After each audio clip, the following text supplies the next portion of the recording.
हरि ओम। श्रीमद् वाल्मीकि रामायणे अरण्यकांडे 32 सर्गः।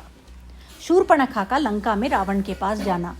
ततः शूर्पणखा दृष्ट्वा सहस्राणि चतुर्दश हतान्येकेन रामेण रक्षसां भीमकर्मणां दूषणं च खरं चैव हतं त्रिशिरसं तृणे दृष्ट्वा पुनर्महानादान् ननाद जलदोपमा। उधर शूर्पणखा ने जब देखा कि श्री राम ने भयंकर कर्म करने वाले 14,000 राक्षसों को अकेले ही मार गिराया तथा युद्ध के मैदान में दूषण, खर और त्रिशिरा को भी मौत के घाट उतार दिया, तब वह शोक के कारण मेघ गर्जना के समान पुनः बड़े जोर जोर से घोर चित्कार करने लगी। सा दृष्ट्वा कर्म रामस्य कृतमन्यै सुदुष्करं जगाम परमोद्विग्ना लंकां रावणपालितां। श्री राम ने वह कर्म को कर दिखाया जो दूसरों के लिए अत्यंत दुष्कर है। यह अपनी आंखों देखकर वह अत्यंत उद्विग्न हो उठी और रावण द्वारा सुरक्षित लंकापुरी को गई। साददर्श विमानाग्रे रावणं दीप्त तेजसम उपोपविष्टम सचिवैर्मरुद्भिरिव वासवम। वहां पहुंचकर उसने देखा रावण पुष्पक विमान या सत महले मकान के ऊपरी भाग में बैठा हुआ है। उसका राजोचित तेज उद्दीप्त हो रहा है तथा मरुद गणों से घिरे हुए इंद्र की भांति वह आसपास बैठे हुए मंत्रियों से घिरा है। आसीनं सूर्य संकाशे कांचने परमासने रुक्मवेदिगतं प्राज्यं ज्वलन्तमिव पावकम्। रावण जिस उत्तम सुवर्णमय सिंहासन पर विराजमान था वह सूर्य के समान जगमगा रहा था, जैसे सोने की ईंटों से बनी हुई वेदी पर स्थापित अग्निदेव घी की अधिक आहुति पाकर प्रज्वलित हो उठे हों। उसी प्रकार उस स्वर्ण सिंहासन पर रावण शोभा पा रहा था। देवगंधर्व भूतानां ऋषीणां च महात्मनां अजेयं समरे घोरं व्यात्ताननमिवान्तकं देवासुरविमर्देषु वज्राशनिकृतव्रणम् ऐरावतविषाणाग्रैरुत्कृष्टकिणवक्षसम्। देवता, गंधर्व, भूत और महात्मा ऋषि भी उसे जीतने में असमर्थ थे। समर भूमि में वह मुंह फैलाकर खड़े हुए यमराज की भांति भयानक जान पड़ता था। देवताओं और असुरों के संग्राम के अवसरों पर उसके शरीर में वज्र और अश्नि के जो घाव हुए थे उनके चिन्ह अब तक विद्यमान थे। उसकी छाती में ऐरावत हाथी ने जो अपने दांत गड़ाए थे उसके निशान अब भी दिखाई देते थे।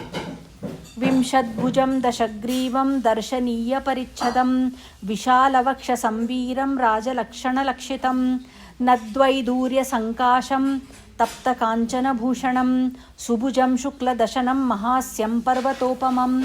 उसके 20 भुजाएं और 10 मस्तक थे। उसके छत्र, चंवर और आभूषण आदि उपकरण देखने ही योग्य थे। वक्षस्थल विशाल था। वह वीर राजोचित लक्षणों से संपन्न दिखाई देता था। वह अपने शरीर में जो वैदूर्य मणि नीलम का आभूषण पहने हुए था उसके समान ही उसके शरीर की कांति भी थी। उसने तपाए हुए सोने के आभूषण भी पहन रखे थे। उसकी भुजाएं सुंदर, दांत सफेद, मुंह बहुत बड़ा और शरीर पर्वत के समान विशाल था। विष्णुचक्र नित्पातैश्च शतशोदेव संयुगे अन्यै शस्त्रै प्रहारैश्च महायुद्धेषु ताडितम्। देवताओं के साथ युद्ध करते समय उसके अंगों पर सैकड़ों बार भगवान विष्णु के चक्र का प्रहार हुआ था। बड़े बड़े युद्धों में अन्यान्य अस्त्र शस्त्रों की भी उस पर मार पड़ी थी। उन सबके चिन्ह दृष्टिगोचर होते थे। अहतांगै समस्तैस्तं देव प्रहरणैस्तदा अक्षोभ्याणां समुद्राणां क्षोभणं क्षिप्रकारिणम्। देवताओं के समस्त आयुधों के प्रहारों से भी जो खंडित ना हो सके थे उन्हीं अंगों से वह अक्षोभ्य समुद्रों में भी क्षोभ, हलचल पैदा कर देता था। वह सभी कार्य बड़ी शीघ्रता से करता था। क्षेप्तारं पर्वताग्राणां सुराणां च प्रमर्दनम् उच्छेतारं च धर्माणां परदाराभिमर्शनम्। पर्वत शिखरों को भी तोड़कर फेंक देता था, देवताओं को भी रौंद डालता था। धर्म की तो वह जड़ ही काट देता था और पराई स्त्रियों के सतीत्व का नाश करने वाला था। सर्वदिव्यास्त्रयोक्तारं यज्ञ विघ्नकरं सदा पुरीं भोगवतीं गत्वा पराजित्य च वासुकीं तक्षकस्य प्रियां भार्यां पराजित्य जहारयः। वह सब प्रकार के दिव्यास्त्रों का प्रयोग करने वाला और सदा यज्ञों में विघ्न डालने वाला था। एक समय पाताल की भोगवती पुरी में जाकर नागराज वासुकी को परास्त करके तक्षक को भी हराकर उसकी प्यारी पत्नी को वह हर ले आया था। कैलासं पर्वतं गत्वा विजित्य नरवाहनं विमानं पुष्पकं तस्य कामगं वैजहारयः। इसी प्रकार कैलास पर्वत पर जाकर कुबेर को युद्ध में पराजित करके उसने उनके इच्छानुसार चलने वाले पुष्पक विमान को भी अपने अधिकार में कर लिया। वनं चैत्ररथं दिव्यं नलिनीं नन्दनं वनं विनाशयति यः क्रोधात् देवोद्यानानि वीर्यवान्। वह पराक्रमी निशाचर क्रोध पूर्वक कुबेर के दिव्य चैत्र रथ वन को, सौगंधिक कमलों से युक्त नलिनी नाम वाली पुष्करिणी को, इंद्र के नंदन वन को तथा देवताओं के दूसरे दूसरे उद्यानों को नष्ट करता रहता था। चंद्र सूर्यौ महाभागा उत्तिष्ठन्तो परंतपौ निवारयति बाहुभ्याम यः शैलशिखरोपमः। वह पर्वत शिखर के समान आकार धारण करके शत्रुओं को संताप देने वाले महाभाग चंद्रमा और सूर्य को उनके उदय काल में अपने हाथों से रोक देता था। 10 वर्ष सहस्राणि तपस्तत्वा महावने पुरा स्वयंभुवे धीरशिरांस्युपजहारहयः। उस धीर स्वभाव वाले रावण ने पूर्व काल में एक विशाल वन के भीतर 10,000 वर्षों तक घोर तपस्या करके ब्रह्मा जी को अपने मस्तकों की बलि दे दी थी। देवदानव गंधर्व पिशाच पतरुगोरगैः अभयं यस्य संग्रामे मृत्युतो मानुषादृते। उसके प्रभाव से उसे देवता, दानव, गंधर्व, पिशाच, पक्षी और सर्पों से भी संग्राम में अभय प्राप्त हो गया था। मनुष्य के सिवा और किसी के हाथ से उसे मृत्यु का भय नहीं था। मंत्रैरभिष्टुतं पुण्यं मध्वरेषु द्विजातिभिः हविर्धानेषु यः सोममुपहन्ति महाबलः। वह महाबली राक्षस सोम सवन कर्म विशिष्ट यज्ञों में द्विजातियों द्वारा वेद मंत्रों के उच्चारण पूर्वक निकाले गए तथा वैदिक मंत्रों से ही सुसंस्कृत एवं स्तुत हुए पवित्र सोमरस को वहां पहुंचकर नष्ट कर देता था। प्राप्त यज्ञ हरम दुष्टम ब्रह्मग्नम क्रूरकारिणम कर्कशम निरुनोक्रोशम प्रजानाम हिते रतम। समाप्ति के निकट पहुंचे हुए यज्ञों का विध्वंस करने वाला वह दुष्ट निशाचर ब्राह्मणों की हत्या तथा दूसरे क्रूर कर्म करता था। वह बड़े ही रूखे स्वभाव का और निर्दय था, सदा प्रजाजनों के अहित में ही लगा रहता था। रावणं सर्वभूतानां सर्वलोक भयावहं राक्षसी भ्रातरं क्रूरं साददर्श महाबलम। समस्त लोगों को भय देने वाले और संपूर्ण प्राणियों को रुलाने वाले अपने इस महाबली क्रूर भाई को राक्षसी शूर्पणखा ने उस समय देखा। तम दिव्यवस्त्राभरणं दिव्यमाल्योपशोभितम् आसनेषुपविष्टन्तं काले कालमिवोद्यतं राक्षसेन्द्रं महाभागं पौलस्त्यकुलनंदनम। वह दिव्य वस्त्रों और आभूषणों से विभूषित था। दिव्य पुष्पों की मालाएं उसकी शोभा बढ़ा रही थीं। सिंहासन पर बैठा हुआ राक्षस राज पुलस्त्य कुलनंदन महाभाग दशग्रीव प्रलय काल में संहार के लिए उद्यत हुए महाकाल के समान जान पड़ता था। उपगम्याब्रवीद्वाक्यं राक्षसी भयविफला रावणं शत्रुहंतारं मंत्रिभिः परिवारितं। मंत्रियों से घिरे हुए शत्रुहंता भाई रावण के पास जाकर भय से विफल हुई वह राक्षसी कुछ कहने को उद्यत हुई। तमब्रवीत् दीप्त विशाललोचनं प्रदर्शयित्वा भयलोभमोहिता सुदारुणं वाक्यमभीतचारिणी महात्मना शूर्पणखा विरूपिता। महात्मा लक्ष्मण ने नाक कान काट कर जिसे कुरूप कर दिया था तथा जो निर्भय विचरने वाली थी वह भय और लोभ से मोहित हुई शूर्पणखा बड़े बड़े चमकीले नेत्रों वाले अत्यंत क्रूर रावण को अपनी दुर्दशा दिखाकर बोली। इत्यार्षे श्रीमद् रामायणे वाल्मीकि आदि काव्ये अरण्यकाण्डे 32 सर्गः 33 सर्गः। शूर्पणखा का रावण को फटकारना। ततः शूर्पणखादीना रावणं लोकरावणम् अमात्यमध्ये संक्रुद्धा परुषं वाक्यम अब्रवीत। उस समय शूर्पणखा श्रीराम से तिरस्कृत होने के कारण बहुत दुखी थी। उसने मंत्रियों के बीच में बैठे हुए समस्त लोगों को रुलाने वाले रावण से अत्यंत कुपित होकर कठोर वाणी में कहा। प्रमत्तः कामभोगेषु स्वैरवृत्तो निरंकुशः समुत्पन्नं भयं घोरं बोध्व्यं नावबुध्यसे। राक्षस राज, तुम स्वेच्छाचारी और निरंकुश होकर विषय भोगों में मतवाले हो रहे हो। तुम्हारे लिए घोर भय उत्पन्न हो गया है। तुम्हें इसकी जानकारी होनी चाहिए थी, किंतु तुम इसके विषय में कुछ नहीं जानते हो। सक्तं ग्राम्येषु भोगेषु कामवृत्तं महीपतिं लुब्धं न बहुमन्यन्ते श्मशानाग्निमिव प्रजाः। जो राजा निम्न श्रेणी के भोगों में आसक्त हो, स्वेच्छाचारी और लोभी हो जाता है, उसे मरघट की आग के समान हेय मानकर प्रजा उसका आदर नहीं करती। स्वयं कार्याणि यक्काले नानुत्तिष्ठति पार्थिवः स तु वै सह राज्येन तैश्च कार्यैर्विनश्यति। जो राजा ठीक समय पर स्वयं ही अपने कार्यों का संपादन नहीं करता है, वह राज्य और न कार्यों के साथ ही नष्ट हो जाता है। अयुक्तचारं दुर्दर्शम् अस्वाधीनं नराधिपं वर्जयन्ति नरादूरान्न दीपक पंकमिव द्विपाः। जो राज्य की देखभाल के लिए गुप्तचरों को नियुक्त नहीं करता है, प्रजाजनों को जिसका लक्षण दुर्लभ हो जाता है और कामिनी आदि भोगों में आसक्त होने के कारण अपनी स्वाधीनता खो बैठता है, ऐसे राजा को प्रजा दूर से ही त्याग देती है, ठीक उसी तरह जैसे हाथी नदी की कीचड़ से दूर ही रहते हैं। ये न रक्षन्ति विषयम् अस्वाधीनं नराधिपाः तेन वृद्ध्या प्रकाशन्ते गिरयः सागरे यथा। जो नरेश अपने राज्य के उस प्रांत की जो अपनी ही असावधानी के कारण दूसरे के अधिकार में चला गया हो रक्षा नहीं करते, उसे पुनः अपने अधिकार में नहीं लाते, वे समुद्र में डूबे हुए पर्वतों की भांति अपने अभ्युदय से प्रकाशित नहीं होते हैं।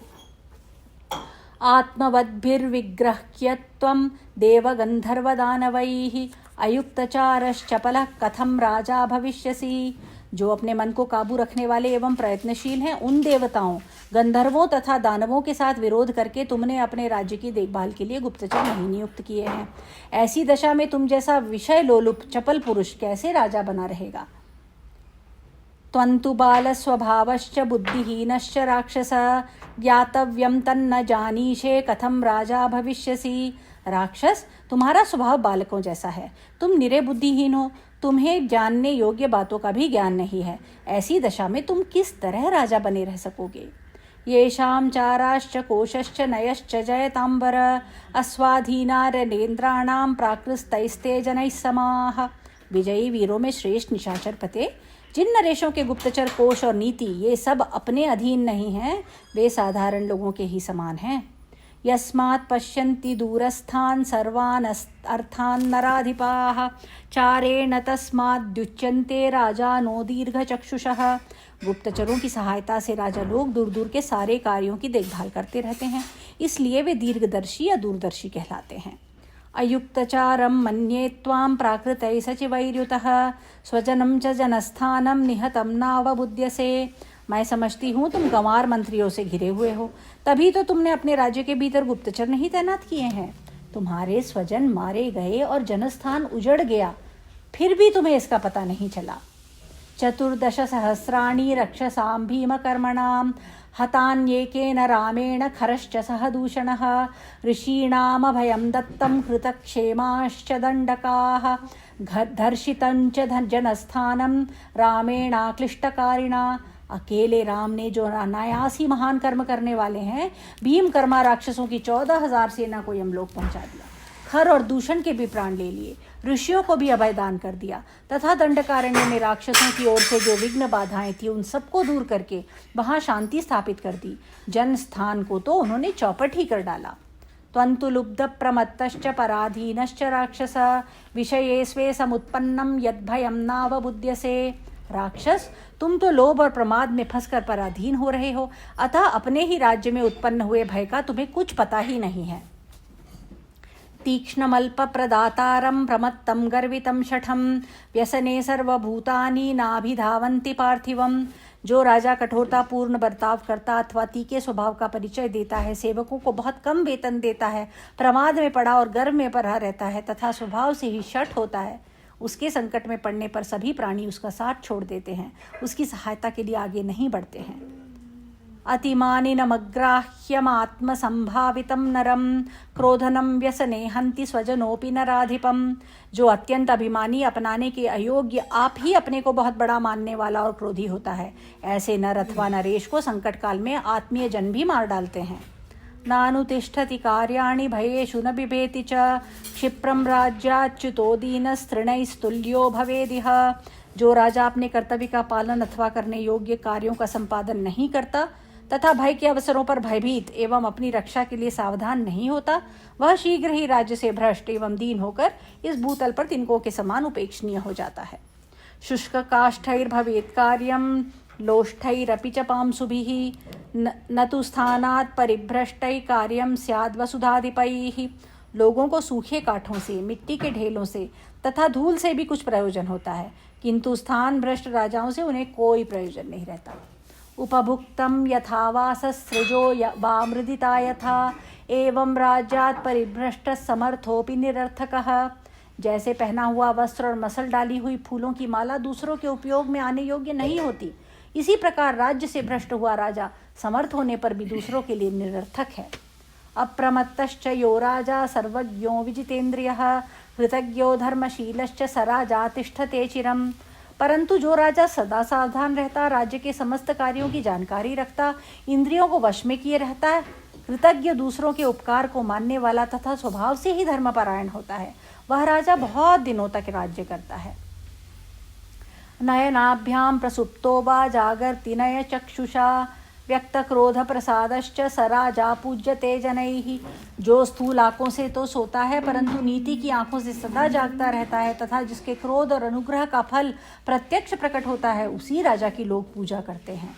तंतु रावण दुर्बुद्धिर्गुणैरेतैर्विवर्जितः यस्य ते विदितश्चारे रक्षसां सुमहान्वदः। रावण, तुम्हारी बुद्धि दूषित है और तुम इन सभी राजोचित गुणों से वंचित हो, क्योंकि तुम्हें अब तक गुप्तचरों की सहायता से राक्षसों के इस महान संहार का समाचार ज्ञात नहीं हो सका था। परावमन्ता विषयेषु संगवान् न देश काल प्रविभाग तत्वित अयुक्त बुद्धिर्गुणदोष निश्चये विपन्न राज्यो न चिराद विपत्स्यसे। तुम दूसरों का अनादर करने वाले, विषयासक्त और देश काल के विभाग को यथार्थ रूप से न जानने वाले हो। तुमने गुण और दोष के विचार एवं निश्चय में कभी अपनी बुद्धि को नहीं लगाया है, अतः तुम्हारा राज्य शीघ्र ही नष्ट हो जाएगा और तुम स्वयं भी भारी विपत्ति में पड़ जाओगे। इति स्वदोषान् परिकीर्तितांस्तथा समीक्ष बुद्ध्या क्षणदाचरेश्वरः धनेन दर्पेण बलेन चान्वितो विचिन्त्य यामास चिरंस रावणः। शूर्पणखा के द्वारा कहे गए अपने दोषों पर बुद्धिपूर्वक विचार करके धन, अभिमान और बल से संपन्न वह निशाचर रावण बहुत देर तक सोच विचार एवं चिंता में पड़ा रहा। इत्यार्षे श्रीमद् रामायणे वाल्मीकि आदि काव्ये अरण्यकांडे 33 सर्गः। इस प्रकार श्री वाल्मीकि निर्मित आर्ष रामायण आदि काव्य के अरण्यकांड में 33वां सर्ग पूरा हुआ। हरि ओम।